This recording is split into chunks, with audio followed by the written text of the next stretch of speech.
Retrouvez une méditation quotidienne gratuite chaque jour sur l'application Le Monastère, disponible sur Apple et Google. Je vous souhaite une bonne écoute.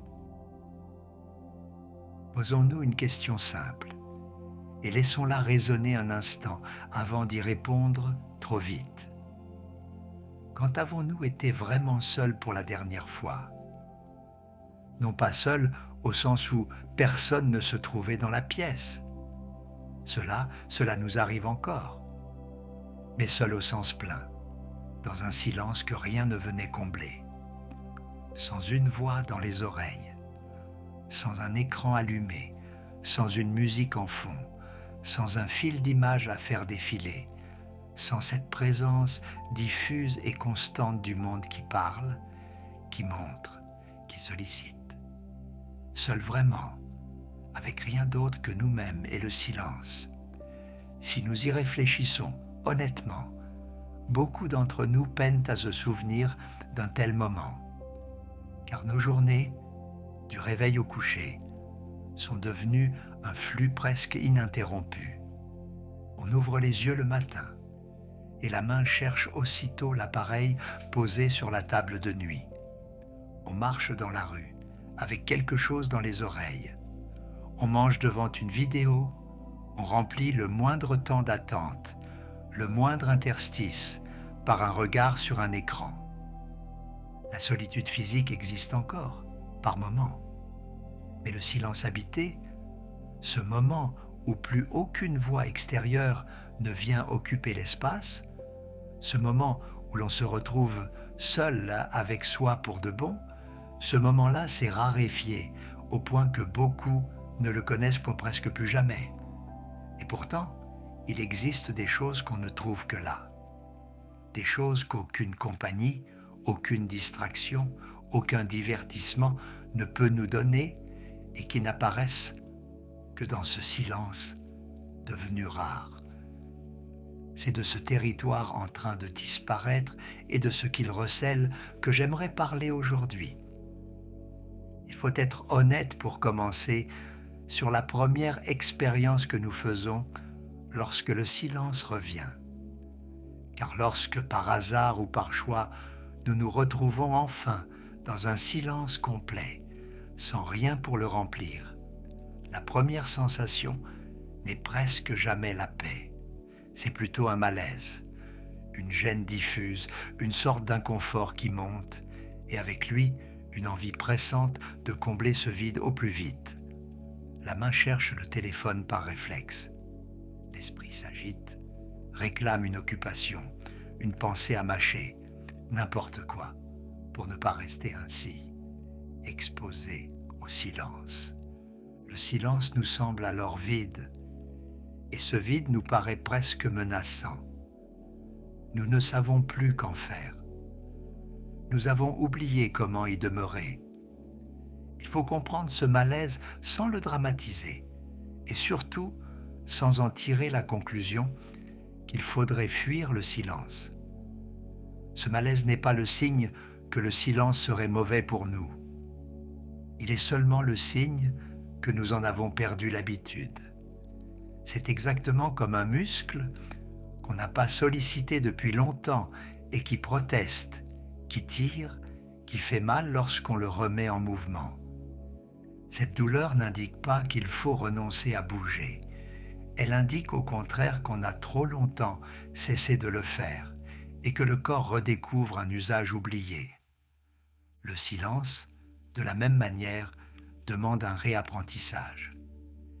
Et ce premier inconfort n'est qu'un seuil à franchir. Il ne dure pas si on lui laisse le temps. Ceux qui ont la patience de traverser ces premières minutes désagréables, au lieu de se précipiter pour les abolir, découvrent que quelque chose, ensuite, commence à changer. Car si l'on ne fuit pas, si l'on accepte de rester un peu, de laisser le silence s'installer et durer, alors un phénomène discret se produit. Le vide commence à se peupler. Ce qui semblait absence se révèle peu à peu une présence. Ce qui paraissait vide se montre, en réalité, étrangement plein. Il faut comprendre quelque chose sur la nature du vide, que la sagesse ancienne avait bien saisi. Le vide n'est pas le rien. Le vide est l'espace où les choses peuvent enfin apparaître. Une pièce encombrée d'objets ne peut rien accueillir de nouveau. C'est la pièce vide qui offre un espace où l'on peut entrer, s'asseoir, déposer quelque chose. Le silence est ce vide-là, non pas une absence, mais une disponibilité, un espace dégagé où ce qui était recouvert peut enfin se manifester. Et c'est précisément ce qui arrive. Dans le silence qui dure, des choses commencent à remonter. Des pensées que nous n'avions jamais le temps de penser jusqu'au bout parce qu'une nouvelle sollicitation les interrompait toujours. Des images, des souvenirs, des associations inattendues, des questions que nous portions en nous depuis longtemps sans jamais nous arrêter pour les regarder. Tout cela était là déjà, mais le bruit le recouvrait, comme le vacarme d'une foule couvre une voix qui parle bas. C'est un peu comme un verre d'eau qu'on aurait remué. Tant qu'on l'agite, l'eau reste trouble, opaque, et l'on ne voit rien à travers. Mais si on le pose, si on le laisse en repos, la terre en suspension redescend lentement d'elle-même et l'eau redevient claire. Ce qui brouillait notre vue n'a pas été ajouté, il a simplement été laissé reposer. Le silence accomplit ce travail en nous. Il laisse se déposer l'agitation et il révèle ce qui était là depuis toujours, sous la surface troublée de nos journées. Et la première chose que ce silence nous rend, c'est nous-mêmes.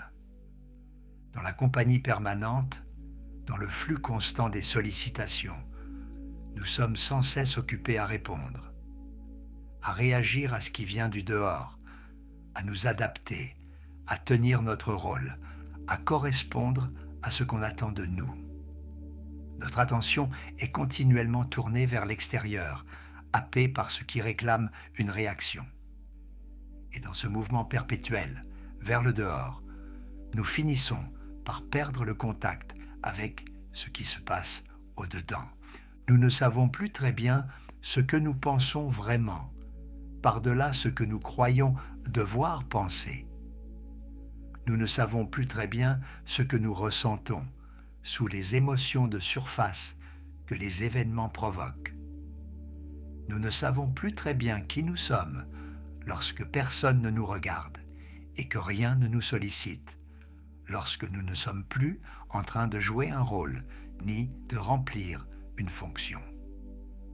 Le silence prolongé rend possible cette rencontre rare et de plus en plus rare, se retrouver soi-même.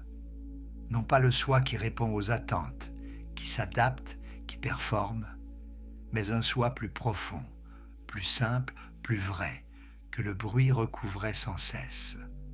On se redécouvre. On apprend ou on réapprend ce que l'on aime vraiment, ce qui nous pèse, ce qui nous fait du bien, ce que l'on désire au fond. On se surprend parfois à découvrir des pensées qu'on ne se connaissait pas. Cette rencontre n'est pas toujours confortable.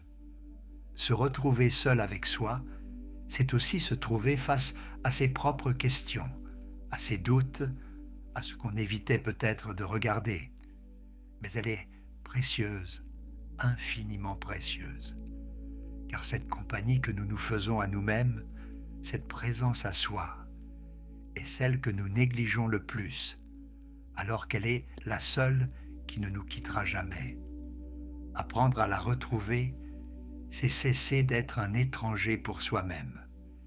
Mais le silence ne nous ramène pas seulement à nous. Il ouvre aussi, et c'est son second trésor, une perception du monde qui disparaît entièrement dans le bruit. Lorsque nous cessons enfin de couvrir le monde de notre vacarme intérieur et extérieur, le monde se met à nous parler. Les sons fins que nous n'entendions plus, réapparaissent. Le souffle du vent dans les feuilles, le chant d'un oiseau au loin, le craquement discret d'une maison qui travaille, le bruit de la pluie, le rythme de notre propre respiration que nous n'écoutons jamais. Tout un monde sonore, subtil, délicat, qui était constamment là, mais que nous recouvrions sans cesse. Et avec les sons, c'est toute la présence des choses qui se révèlent. La lumière qui tombe sur un mur et qui change lentement au fil des heures. La texture d'un objet que nous prenons enfin le temps de regarder.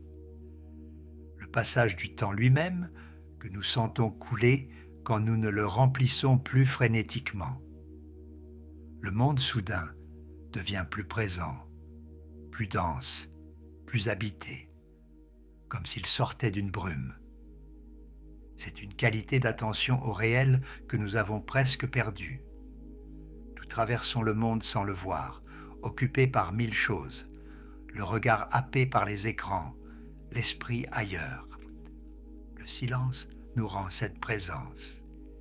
Il nous réconcilie avec le réel tel qu'il est, simplement, sans filtre, sans commentaire, sans qu'il ait besoin d'être intéressant ou divertissant pour mériter notre attention. Il y a là une forme de présence rare, presque une intimité retrouvée avec le monde. Et cette intimité ne se donne qu'à celui qui se tait assez longtemps pour que le monde, à son tour, ose se montrer. Nous touchons ici à quelque chose d'essentiel que je voudrais nommer clairement car il renverse une idée très répandue.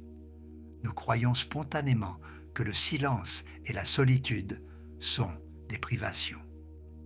L'absence de quelque chose, l'absence de compagnie, l'absence de stimulation, l'absence de divertissement. Nous les vivons comme un manque, un creux, un moins. Et c'est pourquoi nous nous empressons toujours de les combler. Or, l'expérience de celui qui habite vraiment le silence dit tout autre chose. Le silence habité n'est pas un manque, c'est une plénitude. Il a une richesse propre, une densité, une saveur qu'aucun divertissement ne procure jamais. Loin d'être un vide à fuir, il est une présence à goûter. Il y a, dans le silence habité, une paix très particulière. Une paix qui n'est pas seulement l'absence d'agitation, comme on définirait le calme par la simple cessation du bruit.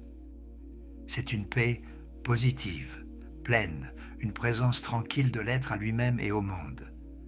C'est l'apaisement de celui qui n'a, en cet instant, rien à faire, rien à prouver, rien à recevoir, rien à produire, qui est simplement là, présent, rassemblé. Cet état est rare et il est profondément nourrissant, car il ressource d'une manière que le repos distrait ne permet pas. On peut se reposer devant un écran pendant des heures et se relever plus las qu'avant, vaguement vidé, dispersé. Le silence habité, lui, ne disperse pas, il rassemble. On en ressort non pas seulement reposé, mais réunifié, comme rendu à soi-même, comme si les morceaux épars de notre attention s'étaient recomposés en une présence entière. Ce que nous prenions pour un vide était en réalité fécond. Ce que nous prenions pour une absence était une plénitude. Reste une question concrète. Comment retrouver, dans une vie ordinaire et saturée comme le sont nos vies, l'accès à ce territoire devenu rare? La réponse n'est pas dans de grandes retraites lointaines, dans des semaines de silence au fond d'une montagne, inaccessible à la plupart d'entre nous. Elle est dans de petits espaces que l'on protège, au creux des journées ordinaires. Oser, par exemple, une marche sans rien dans les oreilles et laisser simplement les pensées venir au rythme des pas. Garder un moment, le matin au réveil ou le soir avant de dormir, où aucun écran ne s'allume, où l'on reste un instant avec soi avant que le flux ne reprenne. Accepter parfois l'ennui, ce sentiment que nous fuyons tant, au lieu de le combler aussitôt, et découvrir que de l'autre côté de l'ennui s'ouvre souvent quelque chose de plus profond. Choisir de temps en temps, délibérément, de ne rien écouter, de ne rien regarder, de rester présent à ce qui est là. Le seuil du malaise sera peut-être à franchir à chaque fois, du moins au début. Ce premier inconfort dont nous avons parlé reviendra, mais il s'amenuisera à mesure que l'habitude reviendra, comme le muscle qui cesse de protester à mesure qu'on le sollicite de nouveau. Et ce qui compte n'est pas la durée, ni la perfection du silence. Il ne s'agit pas d'atteindre on ne sait quel état parfait. Il s'agit simplement de se redonner régulièrement l'accès à ce territoire.